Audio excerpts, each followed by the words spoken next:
Inter class हम matrix में आव्यूह का गुणन आज पढ़ेंगे। दो आव्यूह ए और बी का गुणन ए बी अस्तित्व में तभी संभव है जब आव्यूह ए में स्तंभों की संख्या आव्यूह बी में पंक्तियों की संख्या के बराबर होगी। इसका मतलब ये है कि जितने स्तंभ ए में स्तंभों की संख्या होगी उतनी ही बी आव्यूह में पंक्तियों की संख्या होगी। यदि ए और बी का क्रमशः m इंटू पी होगा तो p और n का क्रम जो होगा वो कितना हो जाएगा, आपका जो है वो आव्यूह होने पर ए बी का क्रम कितना हो जाएगा, m इंटू पी। जहाँ पे a डॉट b को हम किस तरीके से रिप्रेजेंट कर सकते हैं कि a i j m into P, b i j p into n। और जहाँ पे हम ये देख रहे हैं कि ये p इंटू पी जो है ये आपका जो कहला रहा है वो क्या कहला रहा है, स्तंभों की संख्या, और ये क्या कहला रही है, पंक्तियों की संख्या, जो कि इक्वल है। तो यहाँ पे हम p बराबर p होने पर m इंटू n ही क्रम होगा, ऐसा मानते हैं। ठीक है। यहाँ गुणा करने पर हम ये भी मानेंगे, गुणा करने पर पहले आव्यूह की पंक्ति तथा दूसरे आव्यूह की पंक्ति, पहले आव्यूह की पंक्ति और दूसरे आव्यूह का स्तंभ के संगत अवयव गुणा करने पर जोड़े जाते हैं। तो अब इसमें हम ये देख रहे हैं एक उदाहरण की, जैसे कि A11, A12, A13, ठीक है, A13 की जो हमारी मैट्रिक्स का ये क्रम है, ऑर्डर है, वो 1 इंटू 3 के उसमें आ रहा है। एंड B11 और B12, B13 में 3:1 में आ रहा है। तब हम ये देख रहे हैं कि दूसरी में हमारी जो मैट्रिक्स है उसके वो बराबर है किसके लिए, तो कब होगी, जब उसी के बराबर पहली इसमें क्या है R1। जब मल्टीप्लिकेशन करते हैं तो हम रो से और जो है अब कॉलम को मल्टीप्लाई करते हैं, यानी कि पहली रो पहला कॉलम, यानी A11 B11, A12 B12 plus करते जाएंगे, और A13 तो B13, इन दोनों का मल्टीप्लिकेशन फिर एडिशन। ये जो है आपकी मैट्रिक्स तैयार हो गई किसकी, 1 by 1, क्योंकि हम यहाँ देख रहे हैं कि 3 और 3 जो है वो हमारा सेम आ रहा है। तो 1:1 की जो है मैट्रिक्स हमें मिलेगी, जो यहाँ पे मिलेगी वो मैट्रिक्स क्या है, 1:1 की। अब हम देखते हैं कि हमारे क्रम जो है वो डिफरेंट है। हमारे क्रम ए का क्रम बी के क्रम पर डिपेंड नहीं करता, आव्यूह ए का क्रम आव्यूह बी के क्रम पर डिपेंड नहीं करता। लेकिन हमारा ये देखना होगा हमें कि पंक्ति जो हमारे फर्स्ट आव्यूह मैट्रिक्स उसकी जो पंक्ति है, स्तंभ है, और जो सेकंड मैट्रिक्स है उसका जो पंक्ति है, रो है, दोनों ही इक्वल हों। इस स्थिति में भी हमारी दोनों इक्वल हैं। तो ऐसी स्थिति में हमारा क्रम बदल जाने पर भी अगर पहले की स्तंभों की संख्या यानी कॉलम की संख्या और दूसरे की पंक्ति की संख्या यानी रो की संख्या इक्विवेलेंट हो, तो जो हमारी मैट्रिक्स तैयार होती है वो 3/3 की प्राप्त होती है। 3/3 की मैट्रिक्स प्राप्त होती है, यानी उसमें 3 पंक्तियाँ होंगी और 3 स्तंभ होंगे। तो R/R इसको हम किस तरीके से लेंगे, देखिए, A11 से B11 की मल्टीप्लाई, यानी कि पहले R1 की C1 से मल्टीप्लाई, फिर R1 की C2 से मल्टीप्लाई, फिर R1 की C3 से मल्टीप्लाई। ठीक है, ये हमारा C1 है। यहाँ पर हम R2 की फिर मल्टीप्लाई लेते हैं, तो R1 की इस तरीके से पहली रो तैयार हो गई। R2 की लेते हैं तो A12 और B11, इसी तरीके से A12 B12, ठीक है, ये आ रहा है आपका। और A12 तो ये आ रही है आपकी A12, तो आपकी कितनी आ गई, A12। यहाँ पे थोड़ा सा ये है, यहाँ पे जो है वो 2 है, ये 1 है, ये 3 है, ये 1 है, सॉरी। यहाँ पे दूसरी पंक्ति पहला कॉलम, तीसरी पंक्ति पहला कॉलम। ठीक है, तो दूसरी पंक्ति पहला कॉलम, दूसरी पंक्ति बाई मिस्टेक हो गया ये, दूसरी पंक्ति पहला कॉलम की मल्टीप्लाई B1, इसी तरीके से A21 की मल्टीप्लाई B12, इस तरीके से ऐसे A21 की मल्टीप्लाई A21 B13, इसी तरीके से A31 की मल्टीप्लाई B11 और A31 की मल्टीप्लाई B12 और A31 की मल्टीप्लाई B13। इस तरीके से हम लिखकर ये जो मैट्रिक्स हमारी तैयार हुई है, इस मैट्रिक्स का हम क्या कर देंगे, जो 3/3 की है वो तैयार हो जाती है। इन दोनों का मल्टीप्लिकेशन है ये हमारी, ये मैट्रिक्स हमारी 3/3 की आता है। प्राप्त गुणनखंड की आव्यूह का क्रम पहले आव्यूह की पंक्ति और दूसरे आव्यूह के स्तंभ का गुणन होता है। ये हमने जाना। अब आइए हम एक उदाहरण के माध्यम से समझ लेते हैं इसको। ये हमारा जो है एग्जाम्पल है। फॉर एग्जाम्पल हमारा हमने लिया, फॉर एग्जाम्पल है ये कि क्वेश्चन नंबर 1 2 3 2 3 4 का गुणनफल बताइए। ये क्वेश्चन है हमारा। अब इसमें हमने क्या करना है कि देखेंगे 1 2 3 में R1 R2 R3 हमारी 3 रोज़ है और C1 जो है वो हमारी कॉलम है। इसी तरीके से इसका ऑर्डर जो है वो 3 × 1 है और दूसरी हमारी मैट्रिक्स तैयार है वो है 2 3 4 जिसका रो R1 है और column C1 C2 C3 according to क्रम, ठीक है, ऑर्डर के अकॉर्डिंग। तो अब हम देखते हैं उनका गुणनफल क्रम आता है 3/3 के उसमें, क्योंकि हम ये देख रहे हैं कि इसके जो स्तंभों की संख्या है और इसकी पंक्तियों की संख्या है वो दोनों इक्वल है, ठीक है। दोनों इक्वल होने पर हमारे जो है इनका जो ऑर्डर बनेगा वो 3/3 का बनेगा। तो हम जब इसकी मल्टीप्लिकेशन करेंगे तो किस तरीके से लेंगे, ए हमारा जो ये है और बी इस तरीके से है, तो हम उसकी 3/3 की जो मैट्रिक्स तैयार होती है वो इस तरीके से हम उसको ले लेते हैं। A11 यानी पहली रो की मल्टीप्लिकेशन पहले कॉलम से करते हैं। किसकी, पहली रो की मल्टीप्लिकेशन पहले कॉलम से, फिर पहली रो की मल्टीप्लिकेशन दूसरे कॉलम से, फिर पहली रो की मल्टीप्लिकेशन तीसरे कॉलम से। इस तरीके से हम 3 कॉलम प्राप्त कर लेते हैं। ये दूसरी रो की मल्टीप्लिकेशन दूसरे तो यहाँ पर लिखेंगे, इसी तरीके से तीसरी की, इसी तरीके से ऐसे ही आगे हम निकालते रहेंगे। इसी प्रकार यदि हम C2 C3 ज्ञात करेंगे तो वो भी आ जाएंगे हमारे। अब आती है हमारी जो उदाहरण दिया हुआ था, हमने एग्जाम्पल लिया था, उस एग्जाम्पल में R1 R2 R3 1 2 3 एंड 2 3 4 ये दिया हुआ है। तब ऐसी स्थिति में हम देखते हैं कि R11 V111 जो हमारा दिया हुआ है उसमें हमने देखा कि ये जो मल्टीप्लिकेशन करी A11 की, A11 कौन है 1 और ये C11 कौन है, C1 कौन, R1 C1 कौन है 2, तो इसकी मल्टीप्लाई कर दी हमने। यहाँ पे देखा A12 कौन है 1 और ये C1 R12 क्या है 3, तो इसको रख दिया। इसी तरीके से A11 कौन है 1 और इसमें ये 4 आता है तो इसकी मल्टीप्लाई कर दी। ऐसे ही A21 क्या है 2 की 2 से मल्टीप्लाई करी, 2 की 3 से करी, 2 की 4 से करी, इसी तरीके से 3 की 2 से करी, 3 की 2 से करी, 3 की 3 से करी और 3 की 4 से करी। तो इस तरीके से आपका ये एक 3/3 का ऑर्डर की एक मैट्रिक्स तैयार हो रही है, जिसको हम सॉल्व करके इस तरीके से लिख सकते हैं 2 4 6 3 6 9 और ये 4 8 और ये आ गया 12। तो ये 3/3 की एक मैट्रिक्स जो कि हम जिसे कह सकते हैं A/B का गुणनफल की मैट्रिक्स हमारी प्राप्त हो जाती है। तो अब हमने ये सीखा। इसके बाद आव्यूह के गुणन के गुणधर्म यानी कि मल्टीप्लिकेशन लॉज हमें याद भी करने चाहिए कि आगे हम किस तरीके से मैट्रिक्स को देखेंगे। तो मल्टीप्लिकेशन में हमें क्या क्या लॉज लगेंगे, तो उसमें पहला है यदि A और B में 2 आव्यूह इस प्रकार हों कि AB अस्तित्व में है तो आव्यूह BA का अस्तित्व में होना आवश्यक नहीं है। जैसे कि हम एडिशन में देख रहे थे, योग में देख रहे थे कि हमारी आव्यूह अगर A + B अस्तित्व में है तो B + A भी अस्तित्व में होगी।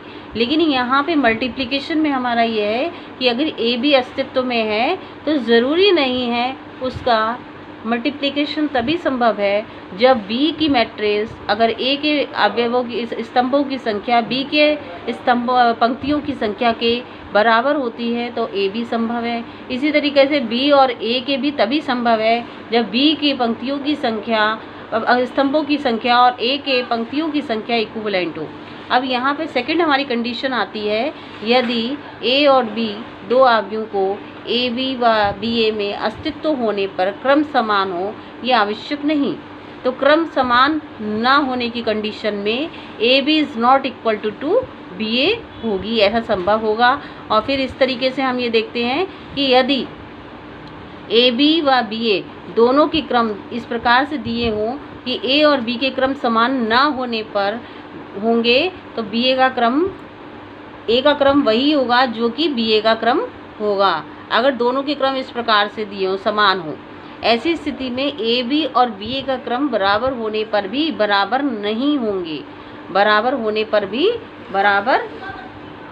क्रम बराबर होने पर उनके मान होने पर मान बराबर नहीं होंगे। ठीक है, ए बी और बी ए का मान बराबर नहीं होगा, यानी जो मैट्रिक्स है वो समान नहीं होगी।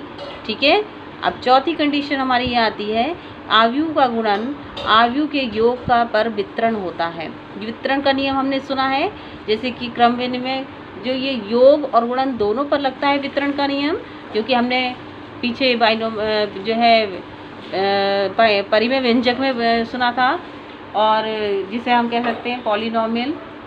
ठीक है, पॉलिनोमियल्स में हमने देखा था यदि ए बी सी तीन आव्यूह M by N by P और एन बाई पी क्रम में हो, यानी तीसरी मैट्रिक्स और दूसरी मैट्रिक्स ये दोनों मैट्रिक्स है, तीसरी और दूसरी दोनों का जो क्रम है वो सेम हो, तो इस तरीके से A into B plus C, A B plus A C, इस तरीके से होगा। तो A dot B plus C का मान क्या होगा, A I J M into N, B I J का मल्टीप्लिकेशन, क्योंकि और अंदर क्या है बी आई जे का multiplication N by P plus C I J का मल्टीप्लिकेशन, और इसकी जो है वो ऑर्डर है एन बाई पी, यानी बी आई जे यानी आपकी सेकंड मैट्रिक्स ये आपकी ए है, ये आपकी बी मैट्रिक्स, ये आपकी सी। बी और सी मैट्रिक्स का जो क्रम है वो समान होने पर ही एडिशन संभव है, यानी योग संभव है।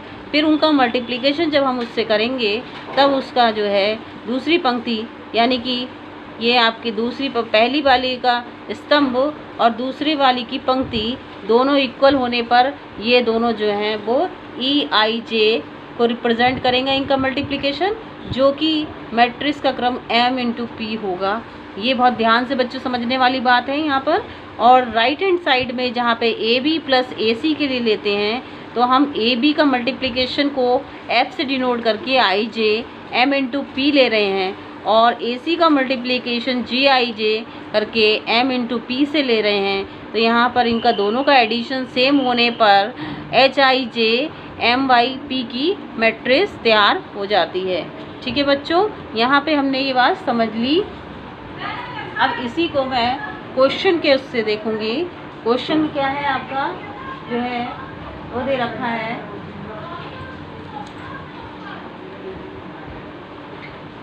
देखिए इसमें हमारा क्वेश्चन है, देखिए A I J M by N, ठीक है, A I J M by N into B, ठीक,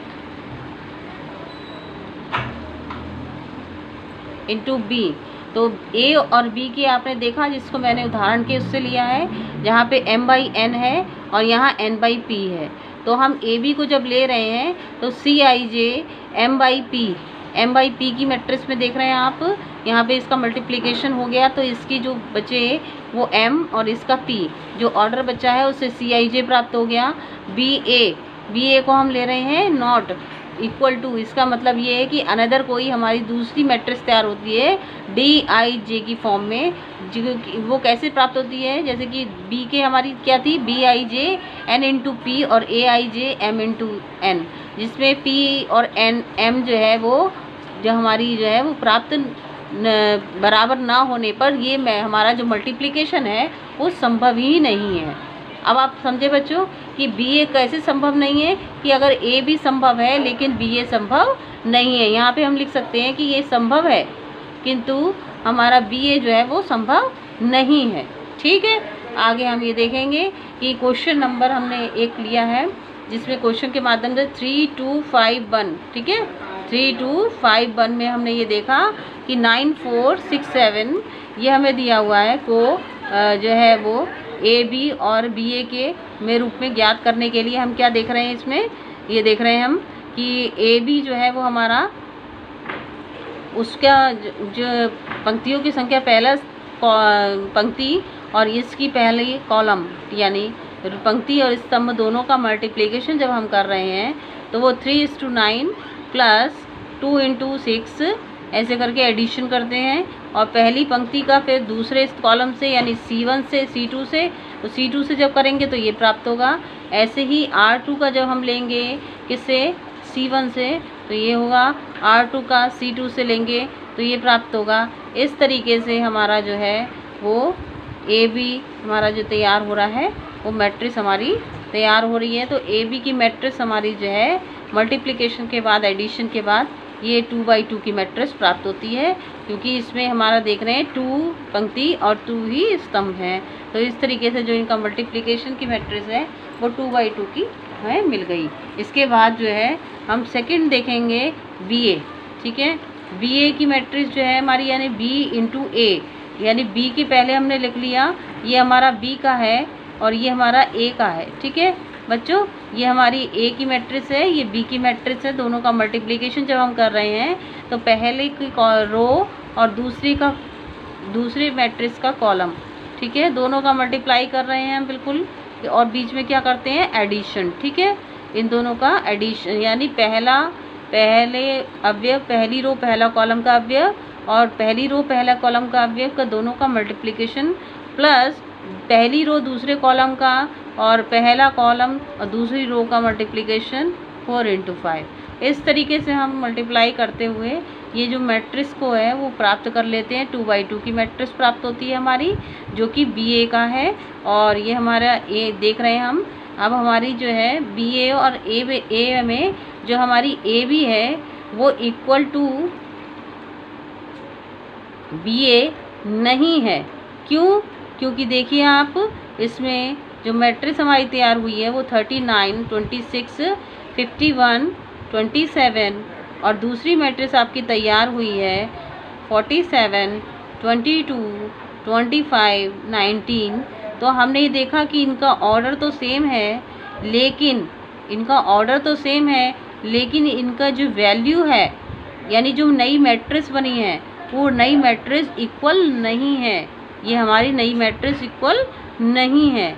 तो हमने ये समझा कि जो CIJ है मैट्रिक्स का ऑर्डर 2/2 का होने पर ये DIJ का ऑर्डर 2/2 मैट्रिक्स का दोनों बराबर नहीं है, मान बराबर नहीं है, इनकी वैल्यूज़ जो क्रम है वो बराबर है। तो बच्चों आप ये समझ गए बहुत अच्छे से, जो हमारी प्रॉपर्टीज़ थी मल्टीप्लिकेशन की वो आपकी सब फॉलो हो गई यहाँ पर।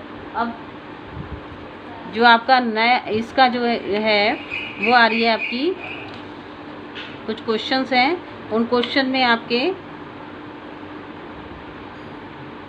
XY है और इसमें जो है हम मल्टीप्लिकेशन करा सकते हैं।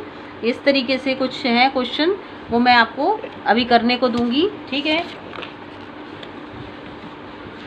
वर्ग आव्यूह की धन पूर्णांक घात, ठीक है, इसको हमें और समझ लेना है बस। यदि A कोई वर्ग आव्यूह है तो A1 बराबर A1 की A की घात, A × A स्क्वायर की घात, और A स्क्वायर A जो है वो A क्यूब A जो है वो A की 4। तो अर्थात A की पावर m × A की पावर n बराबर जो है वो क्या आ जाएगा, A की पावर, दोनों पावर जो हो जाएंगी वो घात के नियम से, घातांक नियम से जुड़ जाएगा, ठीक है। तो पावर का जो लॉ लगेगा वो m + n आ जाएगा। इसी तरीके से अगर कोई पावर पे पावर है तो हम इसे ऐसे मल्टीप्लिकेशन से m/होल कर सकते हैं n, तो m × n भी उसे शो कर सकते हैं। तो यहाँ पे मैंने एक क्वेश्चन के माध्यम से इसको समझाने की कोशिश की है कि क्वेश्चन एक लिया हमने A1 - 1 - 1 1 को दर्शाइए A³ = 4A। अगर इस तरीके से हम एक क्वेश्चन लेते हैं तो A² बराबर A × A, यानी A की मैट्रिक्स हमने ले ली एक, और ये भी A की मैट्रिक्स है, दोनों ही सेम मैट्रिक्स हैं A की।